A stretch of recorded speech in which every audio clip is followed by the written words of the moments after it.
a visit with my colleagues on the continuing rise of violent crime across the country. We've all heard about the unprecedented 30% spike in murders that began in the summer of 2020.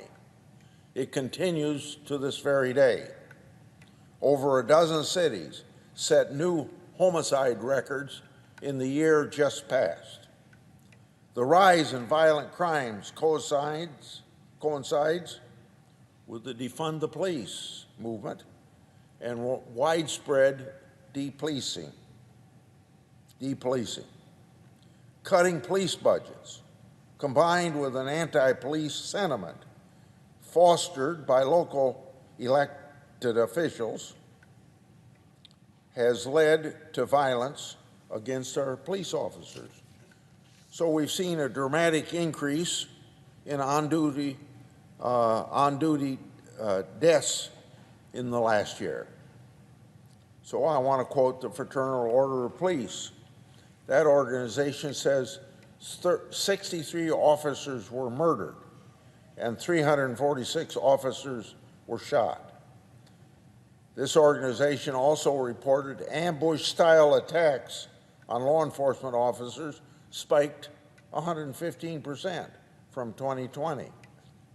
The FBI has reported that unprovoked attacks against officers in which the officers had no official contact with the offender prior to the attack. And I want to quote, continued to outpace all circumstances of felonious officers' deaths, end of quote. Other forms of violent crime are also up as police are forced to retreat from the streets, including carjacking. Chicago saw 1,646 carjackings compared to 603 incidents in 2019. Minneapolis police reported carjackings shot up 537%. Carjackings in New Orleans have doubled since 2019. Oakland police say carjackings increased by 85%. Washington, D.C. reports a 141% increase from last year. In Louisville, Kentucky, carjackings have increased 185%. And similar reports come out of cities across the country. So, you see, criminals are emboldened by what's going on in our country, either through not showing respect for law enforcement or from efforts to cut the budgets of police departments. Flash mobs, another sort of new lingo that is just new because of the increasing costs. Flash mobs have made large organized smash and grab robberies a way of life in many cities.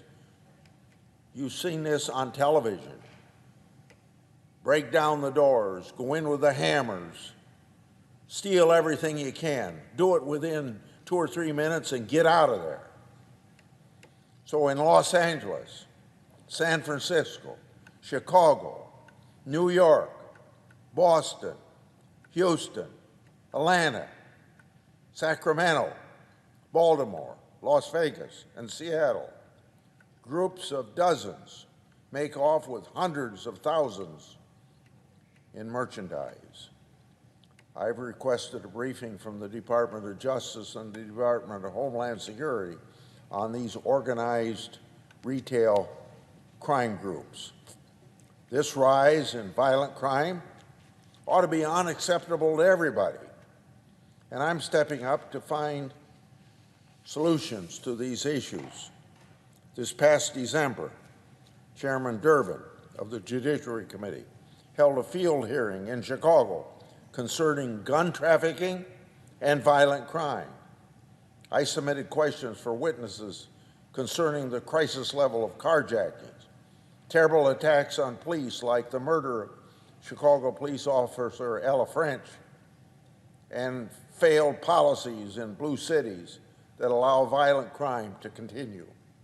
I hope the Judiciary Committee will hold a full committee hearing here in Washington on the spike in violence and the challenges that law enforcement is facing, including ineffective bail policies, cumbersome restraint on police officers, and the impact of the progressive prosecutor movement.